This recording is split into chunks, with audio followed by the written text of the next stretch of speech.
The purpose of this evening's meeting is obviously to discuss with you all the transition from Key Stage 4 to Key Stage 5 and what the A-level programme is at IBSB. We're now going into the phase really of starting to make choices with regards to options. A-level options are significantly more important than IGCSE ones for the fact that it's basically going to determine what you can and cannot really go on to study at university. So if you have a particular desire to study a certain course, it's really, really important then that you're actually taking the A-levels, which will enable you to go on to do that course. Now, of course, there are certain subjects or certain things that you will study at university that don't specify really what A-levels that you need to take. But even then, certain universities, certainly in the UK, can be quite prescriptive in what they would like you to study. And they even say things like, for example, that we don't care what subject you take, but you must be studying subjects where you will write long essays and 60% of the course is made up with sort of long answer questions and things like that. So then, of course, you know, you're looking at things like English literature or history, you know, subjects along those sorts of lines. So hopefully tonight we'll give you a bit of an idea really on what we expect, you know, when the process is going to take place, and also obviously what is going to be happening. So as we have sort of Alina's just joined us, I'll just remind you all that if you don't want to appear on the video, because I am recording, obviously please turn your camera off, because obviously I don't want to give any offence to anybody. So this is an overview really of what we have been doing over the past well, I would say 5 years, because obviously we're coming to the end of the 5th year of the secondary school programme. So during year 7, year 8 and year 9, students have obviously been following either the Checkpoint lower secondary programme or the English national curriculum. So they've got this broad base of subjects that they've studied. And over the last 2 years or 18 months, students have been studying for IGCSE or GCSE, depending on the subject that they're taking. So they've done a combination of subjects from both Cambridge and Edexcel, and they should, hopefully this may end up with some excellent results, which will sort of enable them to go on and study the courses they want to do at A-level. I just want to add, actually, the mock exam results that the kids achieved were absolutely fantastic. And if they carry on with the grades that they got in their actual real exams in May and June, they will achieve the best IGCSE results, actually, that the school's ever had. So we have a really strong year group who are performing very well and are actually very hardworking and want to be successful. So kudos to the children, and also thank you very much as parents for supporting us in that. Next year is the start of the A-level journey. So obviously we then move into A-levels. Now virtually all of our A-levels are actually with Cambridge, apart from art and design, which is sort of an A-level from the UK. It's with Edexcel. So, and I'll talk a little bit more about the differences later. So what we've done so far, you know, your kids have all taken a combination of these subjects. They've either learned them and are carrying on with them to to IGCSE, to the exams, or they've studied the course, but they made the decision that they do not want to then go on and take that subject at GCSE in the summer. And I know a few parents have sort of made tactical choices or have been advised by teachers, you know, what is sensible and what's not.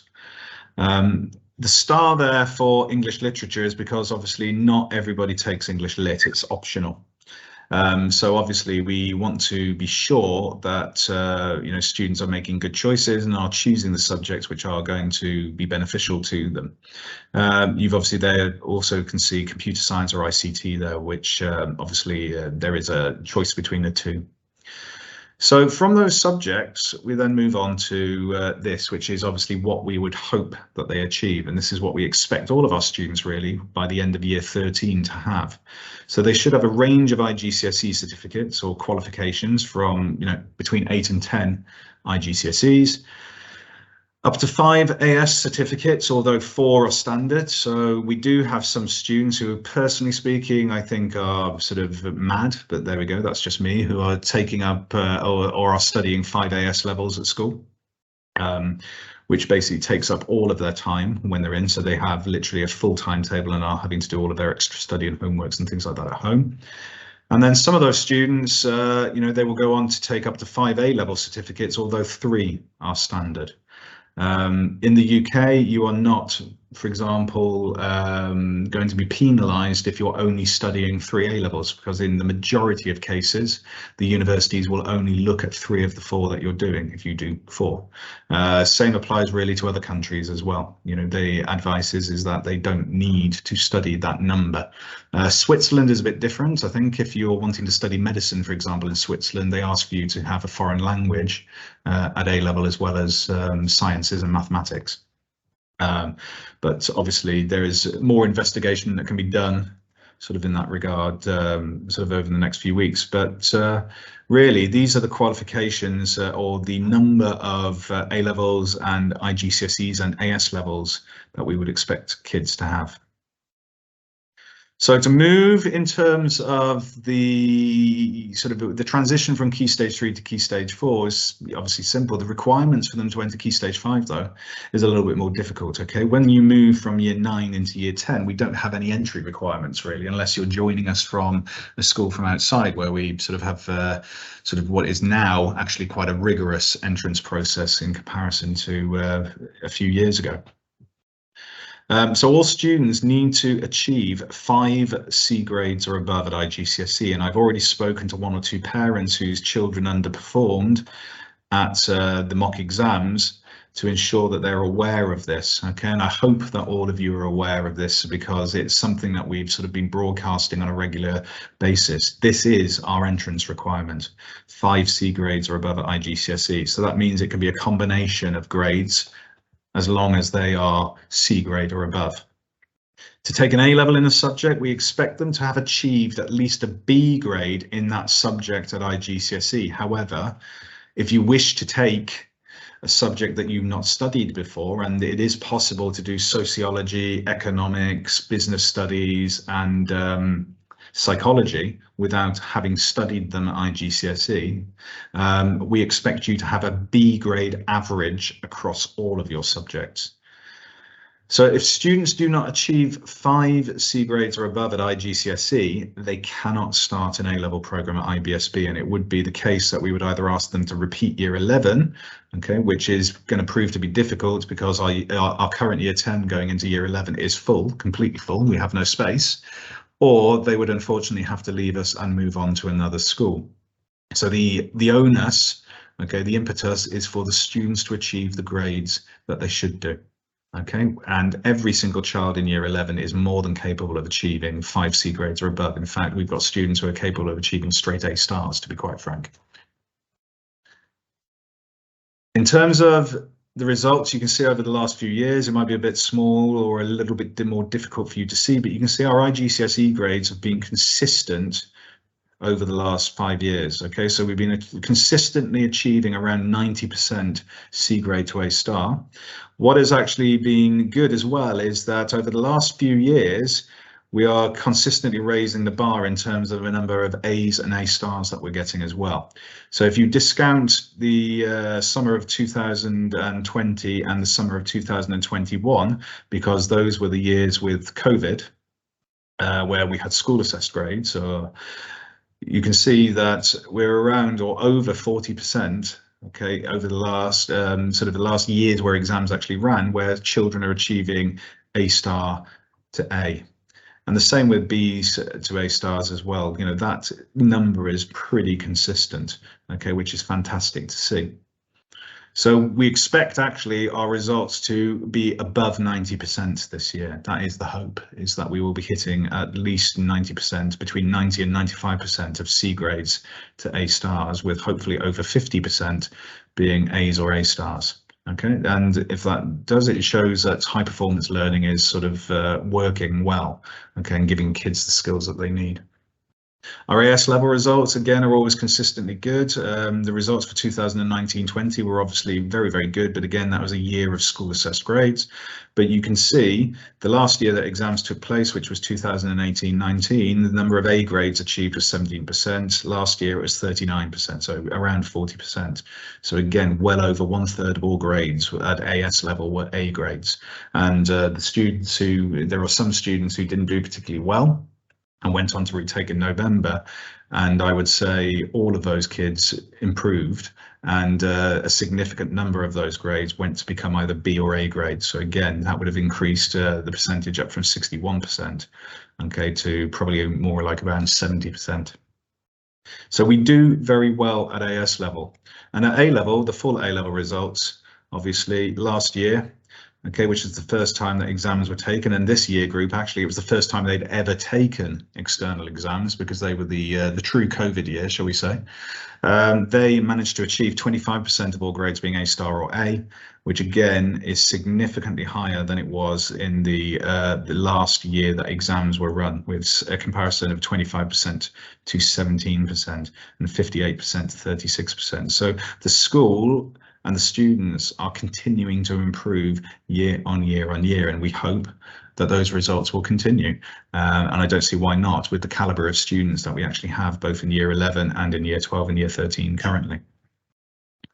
So just to give you a bit of an outline about the A level, the Cambridge International A Level is the most popular international examination for 16 to 18-year-olds. The only thing that comes close really is the IB, in terms of the IB diploma for an international qualification, because American schools don't really do qualifications as such unless you include the SATs or maybe APs. So it's accepted as proof of academic ability for entry to universities worldwide. Virtually every single country now will accept the A level for university entrance. There is nowhere that will reject it. And Cambridge International A levels typically take 2 years to complete, and they offer a flexible course. Students can select a wide variety, and what we try to do in our school is have a breadth of options. And in fact, the inspection report said, you know, our curriculum is as broad as it can possibly be based upon the number of staff that we have and the facilities that we have in place as well. So there are a lot of options, and we've obviously introduced new ones as the years have gone on, and we're sort of continually look to add extra ones if we actually have the space and we have the staffing to do so. So the A level consists of an AS exam at the end of year 12, and then the A2, it used to be referred to as A2, some people still call it, I refer to it as the full A level. So the A level exam itself at the end of year 13, and basically the AS and the A level exam both give 50% weighting each towards the final A level grade. So that means that 50% of the scores, 50% of the marks that you've achieved in your AS are carried forward to the full A level in effect. So the AS exam is considered as half an A level, and actually you will get certificates for the AS level. And then what we do is we basically carry those marks forward into year 13 for the full A level. The only exception to this is MFL and art, because with modern foreign languages, so German, French, Spanish, they have to repeat the exams that they took at AS level at the end of year 13. Okay, so what they study in year 12 is actually the language part of it. So it's like German language or French language or Spanish language. What they do in year 13 is actually almost like English literature. So it'd be like they study literature and look at in-depth texts. So that's why then that they have to repeat all of the exams for the AS as well in year 13 to get the full A level. For art, because it is a UK A level and not an international A level, it is a 2-year course, and there is no examination halfway through the program, because some of you will be aware of this already, but in the UK, all examinations are taken at the end of year 13. They do not do sort of exams halfway through year 12, and there's actually some plus points to that as well as some sort of disadvantages as well. But art is the only subject really that we're in that situation in currently.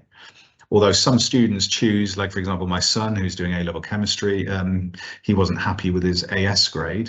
He only got a B. He's wanting an A really, or an A star. So he has actually decided he will resit the entire A-level for chemistry at the end of year 13 because he feels that he knows AS chemistry a lot better now. So therefore it would be better for him to take the whole A-level at the end of year 13.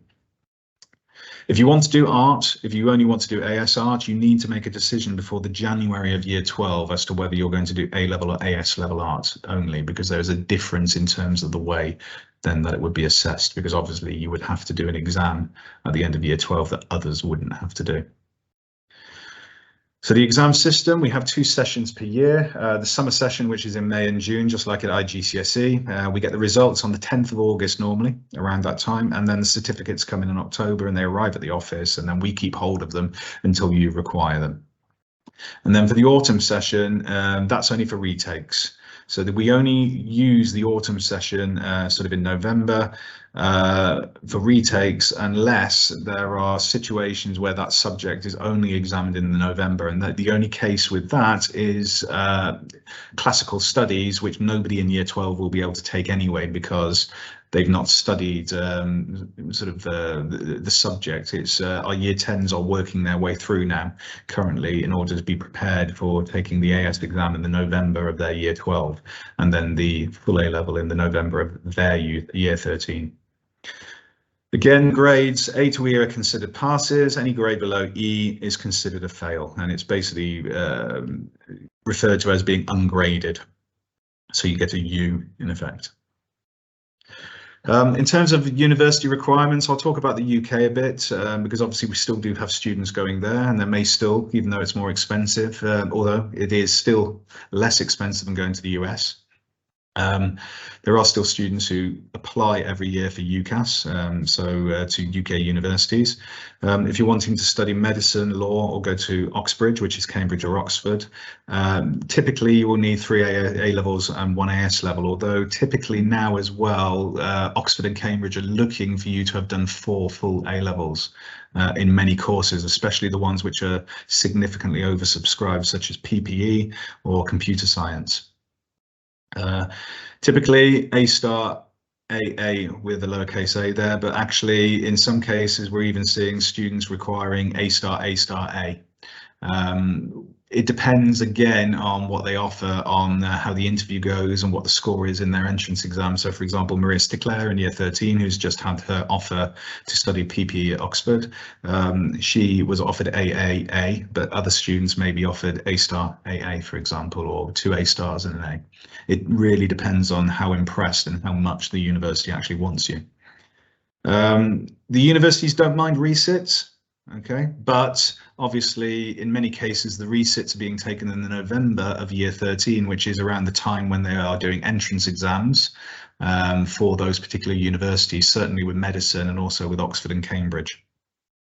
And what they want is for you to have done 3 AS levels or 3 full A-level exam subjects in one session. So they don't like you sort of doing lots of early sort of exams and trying to spread out your exams, say for example over a 3-year period, which I know that some parents think is a better approach in order to sort of spread out the exams and put less stress on, because what they want to see, especially with medicine, law and Cambridge or Oxford, is that students can cope with the stress. Okay, and they can actually manage themselves. And if everything is being spread out, then it's less of a demonstration that they're able to do this. For other courses in other UK universities, again, 3 A levels is the expectation. And to be honest, most universities will just give you the grades that they expect for 3 courses, or if a university is a lower ranked one, they will ask for what I refer to as UCAS points. And UCAS points, each sort of grade that you get is worth a certain number of points. And if I remember right, I think an A star is 56 points, 48 points for an A, and then so on. And then they will say, for example, they'll make you an offer where they say you need to achieve 112 UCAS points or something like this to join the course. But most of the Russell Group universities in the UK and also a lot of universities in the Netherlands will actually specify what grades they expect you to get. So in terms of options, all students starting year 12 Okay, we'll have to choose a minimum of 4 AS levels from the following areas. So these aren't the subjects, but these are the areas that really we're sort of offering as a school. So we have English, we have maths with either statistics or mechanics. You've got the sciences to pick from, the social sciences and humanities, the arts, and obviously the modern foreign languages. And all the subjects in year 12 and 13 will have 5 lessons a week per subject. Math is 4 lessons plus 2 lessons of stats and mechanics. And all the students in year 12 and 13 will follow the CAS lessons weekly along with PSHE. And we also offer something which is called the EPQ, which is the extended project qualification, which is worth basically half an A level. So it's worth 1 AS level. And a lot of universities in the UK will actually reduce the offer that they make you if you have a grade at within the EPQ, and Dutch universities as well quite like it because it demonstrates that students are able to research sort of things effectively and can actually sort of go on to, in effect, write a mini dissertation, sort of because they have to write 4,000 words about a subject. So these are the subjects that we currently offer. Sorry, it says ICT there. It shouldn't say that. It should actually say computer science. So I apologize there. So art, biology, business, chemistry, economics, English lit, English language, obviously the modern foreign languages, geography and history, psychology, sociology, physics, math. We also offer further mathematics as well for students, and the EPQ. Now, these are the potential option blocks. What I have said to students is I can be a bit more flexible with A-level because obviously it's a bit more important at A-level that you can do the options that you need for university. These are the ones that we had last year. If they work, and this is what I'm going to share with you all, is these option blocks and ask you to select from them. And then if there are any issues, I will then jig them around to try to please as many people as I possibly can. Obviously, I can't please everyone. You know, it's impossible. But where we have the staffing and where we have the space and the ability to do so, especially with modern foreign languages, I will try to squeeze or create classes so that people are able to do the combination of subjects that they want to do. One thing to add, if you want to take further mathematics, you have to be studying A-level math. You can't do further maths by itself, okay? Because further maths is in addition to A-level maths. And we used to do this after students have completed A-level maths, but actually the advice is from all sort of schools worldwide to actually study them at the same time, because actually studying further maths helps you with A-level maths as well. So these are the blocks. As I've said, I will share them all with you because a letter will go out probably next Wednesday. It might even go out tomorrow if I have the time to complete it.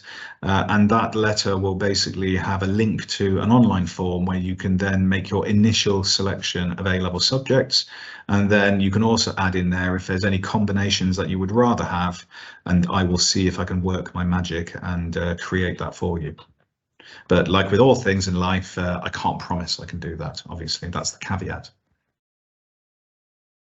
So the maximum number of A-levels, as we said, you know, Cambridge and Oxford applicants usually studying 4 or 5 AS levels in year 12. Applicants taking 5 subjects won't be at an advantage, okay, as I mentioned earlier, compared to those taking 4. Most students, most applicants to these universities will do 3 or 4 A-level subjects. Okay, although, like I said, the trend is now moving towards 4 A-levels as opposed to 3. And the typical conditional A-level offer for 2023 entry for both Oxford and Cambridge is A-star, A-star, A. And the same for places like Imperial, same for places like sort of medical schools as well. Okay, they will be asking for sort of these sorts of grades, really.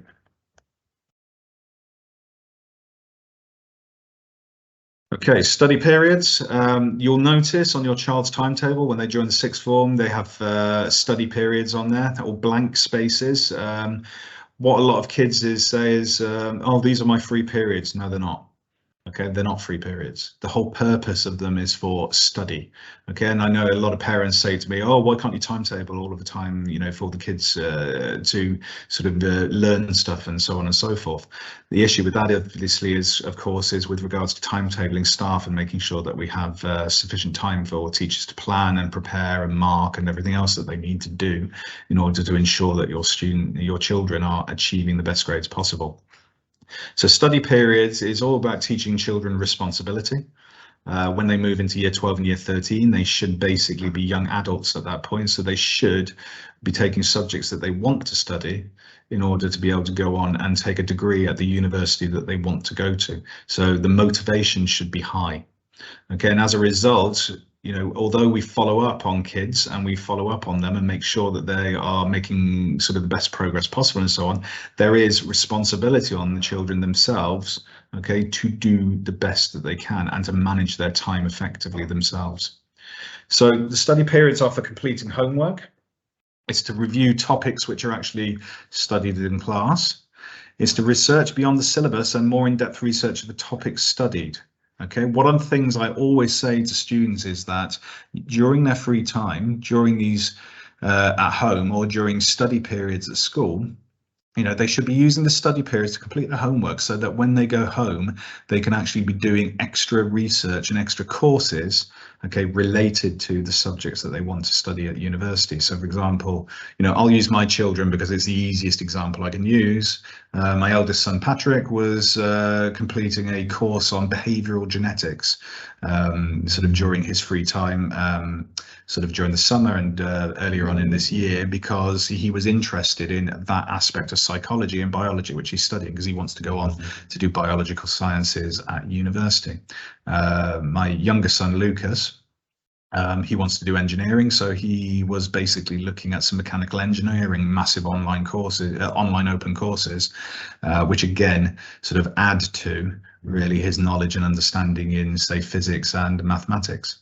So independent extra study in addition to scheduled lessons is really vital for success at A level. And one of the things I would say as well is that there is no need really, if students are actually paying attention in class and are completing the work that they should be doing and using their time effectively, for the sort of extra tuition or meditatie, which I know obviously is sort of a common thing in Romania. That's not required unless a student is really struggling in the subject that they're taking, in which case, of course, you know, extra tuition is always useful. But if I look at, for example, the more successful students that we've had over the last few years at A level, the significant majority of them did not have extra tuition from outside tutors. So really, as I said, the independent study skills are important. The ones that they learn during the sixth form will really prepare them for university. And this is obviously where the EPQ will come in for some of those students too. So by the time they graduate, just to reinforce, you know, this is really what they should be getting in terms of their portfolio when they leave us at IBSB. And it's interesting because I've been looking over the last couple of days at the destinations, the graduate destinations of our students since the school first opened to sort of the last few years.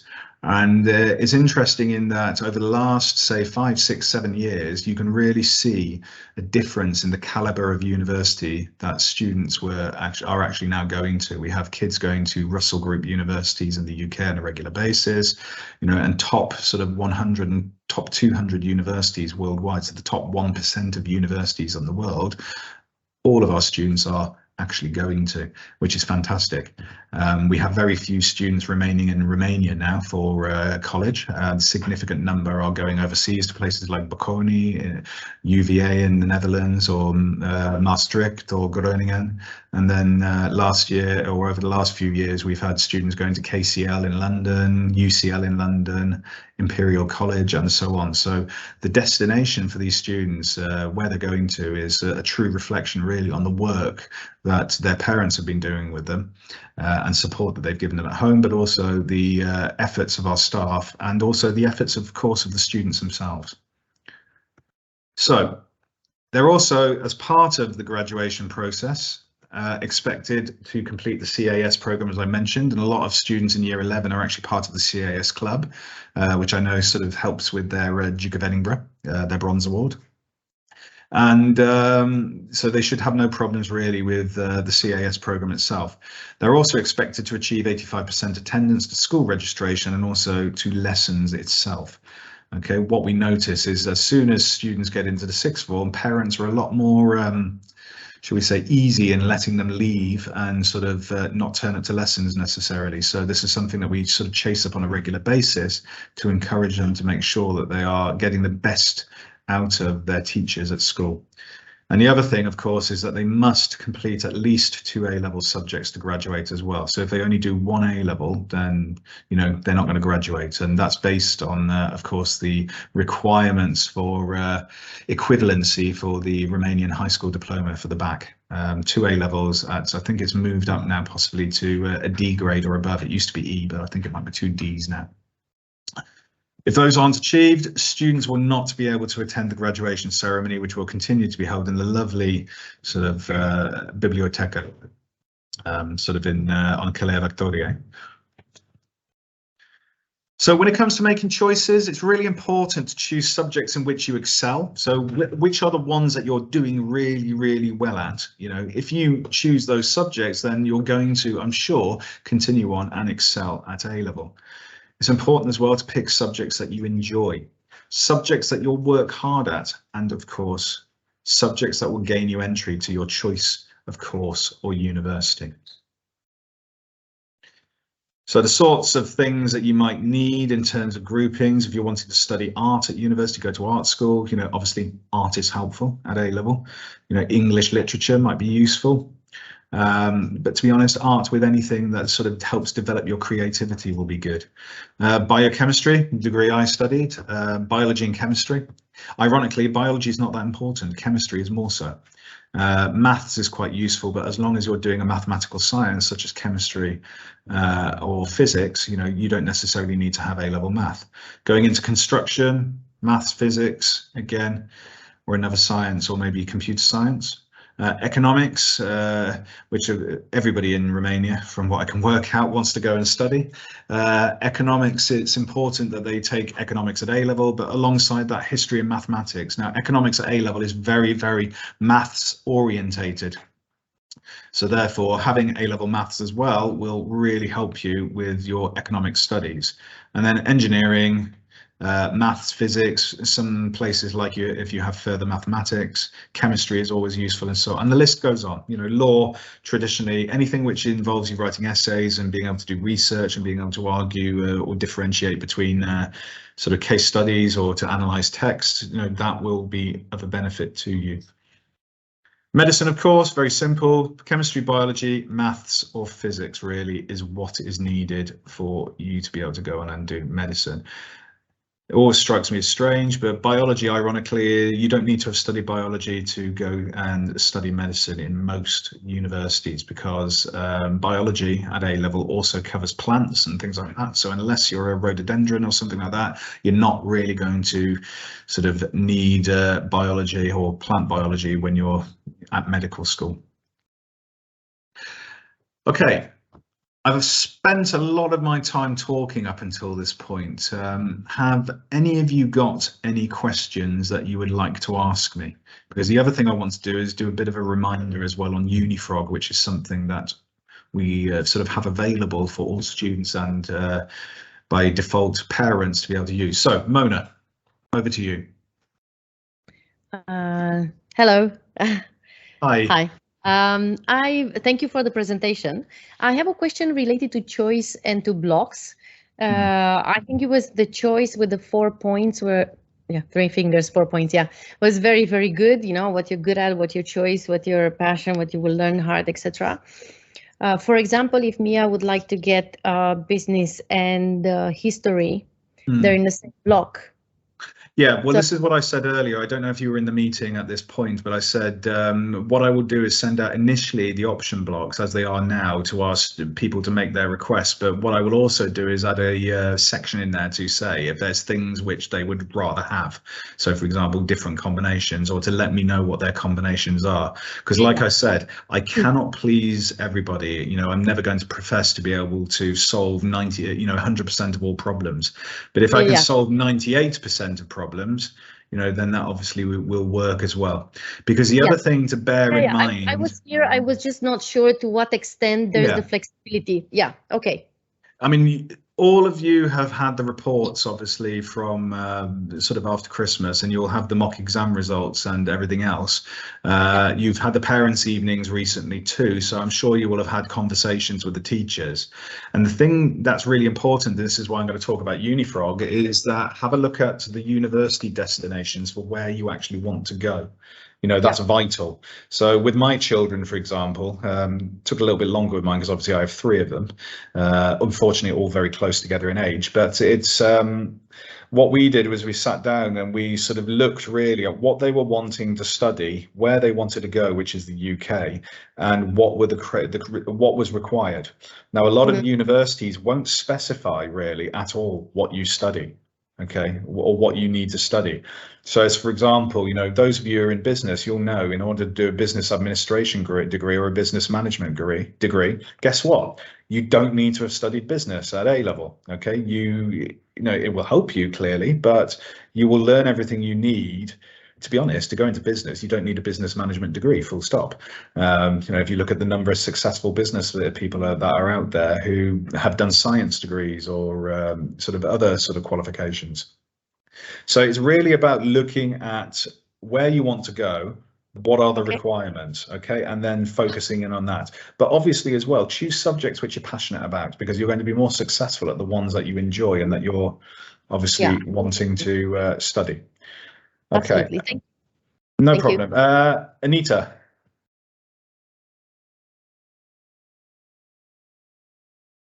Hello. Hi, Anita. Hi. I would like to know what is the IPQ. The EPQ, sorry, it's a typo. We used to call it the IPQ, but it's the EPQ, which is the Extended Project Qualification. So what the students do is they pick something that they want to research. It could be sort of science related if they were doing, say, for example, sciences, or it can be sort of literary based and sort of like book research and so on. If, for example, they're doing social sciences or humanities or English.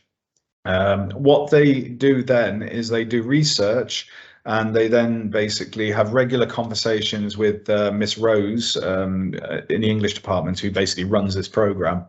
And they, in effect, write a 4,000-word essay about the thing that they've been researching, including citations and everything else. So it's like writing a dissertation that you would do at university. However, it's much shorter. It's only 4,000 words. Now, this actually counts as being half an A level. It's worth 1 AS level, and it's graded from A to E in the same way. And it can actually count towards university applications for the UK, but it can also count towards university applications to other places such as the Netherlands as well, because it would be included in the transcripts that you would send off as part of your application. Okay, does that make sense? Yeah, thank you very much. Perfect, no problem. Ramona. Yeah, I don't know if the other students have already know their career path or they chose, but in Lisa's case, she has not decided yet. She's still considering several options, several careers that unfortunately have very little in common. So my question to you is, because it's one thing to go for medicine, another thing is to go for law or international relation and so forth. So my question to you is, what's your suggestion how to go about it, especially if they have to choose the options in a couple of weeks or so? And the second question is how much room they have after that to change them. Well, that's a good question. Now, in terms of changing it, we can change right up until September, because to be honest, as soon as they get their IGCSE results in the summer, it could be, for example, that they have to change anyway because they've not necessarily got the grade that they sort of need. This is why I keep on saying, and I will repeat again, and students keep on making this mistake and families keep on making this mistake all the time. Don't pick subjects that they're not good at. I'll be blunt, really don't encourage them. Don't, what's the word I'm looking for? Don't facilitate them, okay, in making those choices, because the number of students who, for example, each year say, I want to do economics. Okay, now economics is a hard A-level. Now, Miss Blessy is a fantastic economics teacher. She really is. Okay. However, if you've come out of IGCSE, having taken economics, and you've got a C grade at IGCSE, we might let you on the course on probation, but there is no way on earth you're going to get an A or a B grade at A-level if you've only achieved a C grade at IGCSE. It's impossible. And I've never known a student achieve it in 20 odd years of teaching. And the statistics all show as well that it is not possible. So that's the first thing I would add is, don't encourage them to choose subjects which are really going to limit them in terms of what they will achieve in terms of the grades, because it will sort of be detrimental really to their prospects when they're applying for colleges and so on. They'll end up applying to some colleges which are sort of lower ranking, which are therefore possibly going to impinge upon their career prospects at a later point.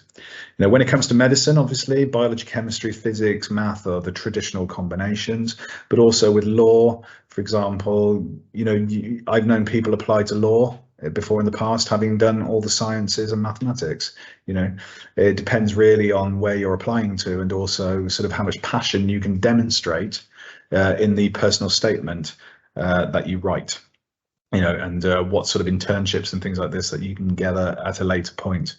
But what I would suggest is that, I'm not going to put you on the spot, Ramona, and sort of say, what's Lisa sort of interested in, but I would try to narrow it down, okay, to make it a little bit easier in terms of picking those choices. Because, for example, if you wanted to do medicine, you could sort of do biology, you could do, say, for example, chemistry and biology and maybe math, and then you could also throw in history as well, possibly, in order to cover the bases maybe for law, okay, and do it that way in terms of combinations. But it's much better for them to start to narrow things down. I mean, if I take my children, Patrick, he's applied to university now, his applications are in, we're waiting for sort of them to get back to us and sort of tell us what the expectations are, what grades he needs to achieve. But he started off year 12 by saying, I want to be a doctor. So he chose biology, chemistry, psychology and mathematics. And he was already doing classical studies, which he finished at the beginning of year 12 anyway with an A. He then realized that actually he didn't really want to be a doctor, so he dropped sort of math because he already had that 1AS level, so he just focused on the 3 subjects. He then changed his mind again and said, actually, I want to do psychology, and then changed his mind again and decided he wanted to do biochemistry, and then finally changed his mind again and decided on biological sciences, which he's applied to at university. Now, fortunately, the subjects he'd chosen obviously were enabling him to sort of make those changes, shall we say, or change his mind in that way. But obviously, if you're really restrictive, I mean, I've known before in the past a student who wanted to go to the Netherlands, for example, to study study business administration, wasn't doing A-level maths. If you're not doing A-level maths, or at least AS level maths, you can forget about doing anything related to those sorts of fields in the Netherlands. Okay, same with the sciences. You must have A-level maths in order to apply to universities in the Netherlands, unless it's an institute of technology that they have there. Does that help, sort of, Ramona? Yes, thank you. That clarified things. And Okay. I see that math is the common subject, but for pretty much everything. Oh, math. yeah, math has to be for everything. You know, math makes the world, well, as they say, you know, math, as I keep on telling students, everything in biology is to do with chemistry. Everything in chemistry is down to physics. Everything in physics is down to mathematics, and everything that you see is mathematics in effect. So, you know, maths makes the world go around, really. Okay, so Unifrog. Some of you will have come across this before. Some of you will have used it. Some students will have used it. I will refresh all of the Unifrog passwords and send out links to the students on their Gmail, on their school Google accounts, so that they can rechange their passwords if necessary. And we'll also add some students who might have joined the school since then. But Unifrog is a fantastic tool. And basically, it enables you, it's a one-stop shop to basically do research, to look at universities, to look at careers options, even to find massive online open courses for, you know, to help them with their choices, both at A level and also with regards to universities. So you've got lots of tools here, and I will share this PowerPoint presentation with you as well, obviously, so you can have a look again. Okay, but lots of pathways there, so you can look at careers, you can look at opportunities in terms of different UK universities, American universities, European universities. They've even added on some sort of more detailed sections since this PowerPoint was made. You can record what you've actually done. You can sort of write a CV and things like this. And we are actually going to start using it more, okay, in terms of as a tool for students applying for university as well, and keeping track of that process. The careers library, which is there's over 1,000 career profiles. I think there's even more now since I made this PowerPoint. Presents information from a range of sources, talks about qualifications and skills that they need, and it also talks about what a working week really looks like for somebody doing that job. So if you want to know what a doctor's life is like, if you're not a doctor or not in a medical family, you can watch the video, and it's actually completely brutally honest really on what you have to do when you're a doctor. It's a bit UK centric, obviously, because it's a UK company, but actually it's a really good tool in that way. We also have information about UK universities, so you can look at subjects of interest, projected grades for the courses. You can rank by price of accommodation, number of hours of lectures, and so on. And it gives you links then to the actual individual universities themselves and their courses, so you can find out more information, like, for example, required entrance grades and so on.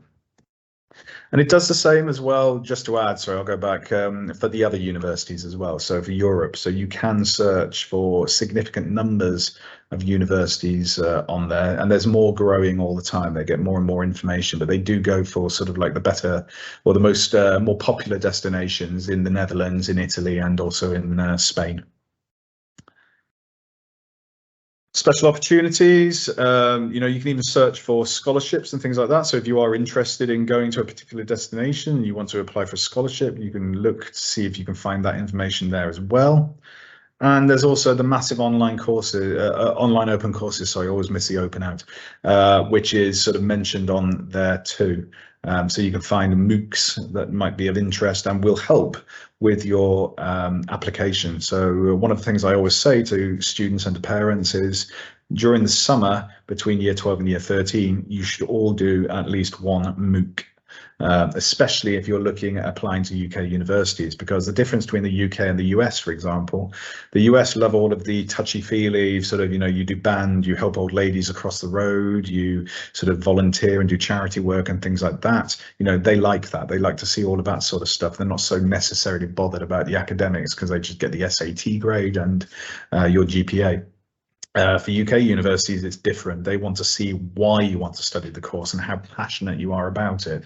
So what extra study have you done? What MOOCs have you done? What books have you read related to what you're going on to study? And it should all be mentioned in your personal statement, really, you know, showing what you can offer. You know, why should they take you? So, to be honest, my recommendation for you all, I'm going to send out, like I said, the option choices tomorrow, hopefully. depending on how busy my day gets. But that will be the plan, to send all of that information out in a letter tomorrow. The deadline will be Friday the 10th of February for that initial round of choices. Once we've got that initial round of choices in, I'll see if I have to tweak the option blocks a bit in order to get what people want, and then I will send them out again, and then you'll make final choices, and we will get the whole process done hopefully by the half-term holiday, which means that we as teachers and the school can start to plan for the next academic year in terms of timetabling, and also of course in terms of ordering resources and things that we will need. Okay. In the letter I send out, I'll send the link to the online form. I'll also send hopefully a link to this video, which I'll edit a little bit just to shorten it down and take out sort of the awkward pauses or anything like that at the start. And I'll also send you a PDF of this presentation, and that will go out to all of the Year 11 parents, so that those who have missed the meeting are able to sort of gather or see the information that we've shared tonight. That then is it really. So I'm going to stop sharing now. Are there any final questions before sort of we all part this evening? So for what is hopefully going to be a relaxing evening.